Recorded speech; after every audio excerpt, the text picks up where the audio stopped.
है। पीटर बताता है कि जितना मुझे याद है मैंने लाइट्स को ऑफ कर दिया था। अगर एंड्रू साउंड से हिप्नोसिस कर पाता तो वो डार्कनेस में भी मुझे हिप्नोटाइज कर लेता, पर वो ऐसा नहीं कर पाया। तो अब सिर्फ एक ही बचा है जो है touch. It means apostle Andrew के पास एक और टेक्निक है जिससे वो किसी को भी टच करके उसे हिप्नोटाइज कर सकता है। ब्लाइंड बैडी यहाँ पर काफी ज्यादा खुश होती है कि तुमने फिगर आउट कर लिया, पर पीटर बोलता है नहीं, मुझे अभी भी ऐसी फीलिंग आ रही है कि एंड्रू अभी भी कुछ बहुत इंपॉर्टेंट चीज छुपा रहा है। थैडियस मेरे लिए एक हिंट छोड़कर गया है, मुझे उसे सॉल्व करनी होगी। दूसरी साइड एंड्रू के रूम में कुछ बंदे छानबीन कर रहे होते हैं। थैडियस एंड एंड्रू भी वहाँ पर बातचीत कर रहे। थैडियस बोलता है कि तुम बस ऑर्डर दो, तुम जिसका भी नाम बोलोगे मैं उसे मार दूंगा। एंड एंड्रू बोलता है कि सब कुछ बिल्कुल परफेक्ट जा रहा है, इस रेट के साथ मैं पीटर को जल्दी डिस्ट्रॉय कर दूंगा। पर तभी वो थैडियस की तरफ आगे बढ़ता है एंड उससे हेड कनेक्ट कर लेता है। थैडियस बोलता है कि क्या हुआ भाई, एंड फिर वो थैडियस की मेमोरीज में जाता है जहाँ पर थैडियस उसे टेंगोनू खिलाता है। थैडियस आसमान की तरफ देखकर बोल रहा होता है कि इतना कूल है, आसमान इस वक्त पानी से घिरा हुआ है। पर तभी एंड्रू उसे बोलता है कि सुनो थैडियस, ये तुम्हारा टाइम है। थैडियस को कुछ भी समझ में नहीं आ रहा होता है, पर एंड्रू बोलता है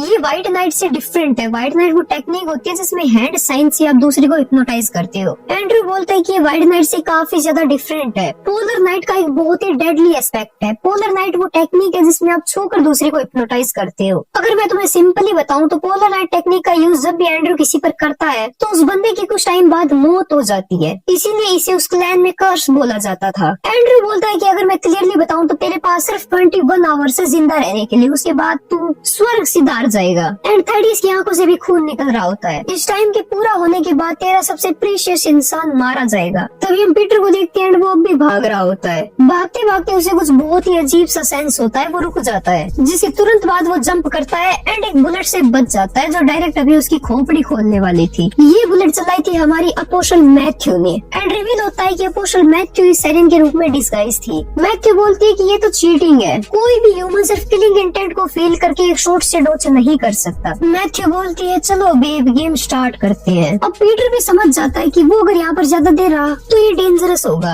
एंड हाँ, मैथ्यू नाइट स्कोप का यूज कर रही थी, जिसके बाद पीटर तुरंत भागकर एक कमरे में घुस जाता है एंड मैथ्यू अपना शॉट मिस कर देती है। मैथ्यू बोलती है कि एक बंद कमरा बुरा नहीं है पहली डेट के लिए। पीटर जिस कमरे में घुसा था वो एक ऑडिटोरियम हॉल था। यहाँ पर पीटर एक चेयर के पीछे छुपा हुआ था, पर मैथ्यू को यहाँ पर भी पीटर की लोकेशन ऑलमोस्ट पता चल जाती है। वो ऊपर लाइट्स वाली जगह पर बैठी थी जहाँ पर उसे हाइट का एडवांटेज मिल रहा था। एंड यहाँ पर हमें पता चलता है कि उसे पीटर की लोकेशन कैसे पता चल रही है। जब पीटर उसे टकराया था उसी टाइम मैथ्यू ने पीटर पर एक ट्रैकर लगा दिया था, पर ट्रैकर एग्जैक्ट लोकेशन शो नहीं करता है, इसीलिए उसका निशाना मिस हो गया। जिसके बाद मैथ्यू यहाँ पर ऑडिटोरियम में रखी हुई सारी कुर्सियों में से छेद निकाल देती है, पर निशाना अभी भी पीटर को नहीं लगता है। वो काफी ज्यादा शॉक्ड होती है, पर तभी तुरंत उसके पास 2 रस्सी से बंधे हुए नट से अटैक होता है एंड मैथ्यू की गन उसके हाथ से नीचे गिर जाती है। इसी मौके का फायदा उठाकर पीटर तुरंत रश कर देता है, और उस पर अभी भी एक गोली चलती है जिससे वो बेरली डॉज करता है। पीटर बोलता है कि ये कितना अननोइंग है। बैरल M82 15 किलोग्राम की है, क्योंकि तू अपने हाथों का यूज नहीं कर पाई इसलिए तू अपने पैरों से शूट कर रही है। एंड हाँ, मैथ्यू अपने पैरों से भी कमाल के निशाने लगा रही होती है। इसी के साथ मैथ्यू पीटर पर बहुत सारे शॉट्स फायर कर देती है जिनसे पीटर भागकर डॉज करता है। पीटर भी छुप जाता है, पर वो देखता है कि उसके पास नट तो सारे खत्म हो चुके हैं। मैथ्यू बोलती है कि पीटर बेबी क्या तुमने कभी रैबिट होल ऑपरेशन के बारे में सुना है? पीटर देखता है कि मैथ्यू ने ड्राई आइस मशीन पर शॉट कर दिया है। मैथ्यू बोलती है कि या तो तू मेरे हाथों शॉट खाएगा या फिर इस कमरे में घुट घुट कर अपना दम तोड़ देगा, चॉइस तेरे हाथ में है। एंड हाँ, पूरे कमरे में वो गैस फैलने लगती है। पीटर को भी कुछ भी समझ में नहीं आ रहा था, पर तभी उसकी नजर एक प्लास्टिक बोतल पर जाती है। तभी मैथ्यू के पास एक वही बोतल उछल कर आती है एंड मैथ्यू इसे शूट कर देती है, पर टर्न्स आउट कि ये एक ड्राई आइस बॉम्ब था। जब एक सील्ड कंटेनर का प्रेशर इंक्रीज किया जाता है ड्राई आइस के साथ, तो हम लोग एक ड्राई आइस बॉम्ब बना सकते हैं। एंड पीटर ने भी यही किया। इसी मौके का फायदा उठाकर पीटर ट्रस कंट्रोल सिस्टम के साथ छेड़खानी कर देता है, जिससे मैथ्यू जिस ट्रस पर बैठी थी वो नीचे गिरने लगता है एंड मैथ्यू के हाथ से गन में ड्रॉप हो जाती है। इसी मौके का फायदा उठाकर पीटर उसके पास आ जाता है। किसी भी स्नाइपर मैन की सबसे बड़ी वीकनेस होती है क्लोज कॉम्बैट, तो भी पीटर वही करता है एंड मैथ्यू पर अटैक कर देता है। ये लोग बहुत ही एक ऑकवर्ड पोजीशन में आ जाते हैं जो मैं तुम्हें नहीं दिखा सकता। यहाँ पीटर मैथ्यू पर अटैक कर देता है, पर मैथ्यू ने एक रिंग पिस्टल पहन रखी थी जिसे वो पीटर पर शूट कर देती है। पीटर से डॉज करता है। इसके बाद मैथ्यू पीटर पर अटैक कर देती है एंड पीटर एक स्मॉल टूल मैथ्यू की रिंग पिस्टल में घुसा देता है, जिससे इसका बुलेट चैम्बर बंद हो जाता है। पीटर मैथ्यू की सूलेश को पकड़कर उसे उछाल देता है एंड यहाँ मैथ्यू एक आदमी को देखकर जोर जोर से रोने लगती है कि अभी भी यहाँ पर एक स्कैरी मैन आया था, मैं काफी ज्यादा डर चुकी हूँ। एंड पीटर भी मौका मिलते ही भाग जाता है। वो अपनी टीम को बताता है कि मैं अभी मैथ्यू से लड़ा था एंड उससे फाइट करना बिल्कुल भी भी इजी नहीं था। तभी मैथ्यू रियलाइज करती है कि ये यंग बेबी जिसने मेरी बुलेट्स को डॉज किया था एंड वो बंदा जिसके बारे में अपोस्टल जॉन ने मेंशन किया था, वो दोनों सेम ही पर्सन है।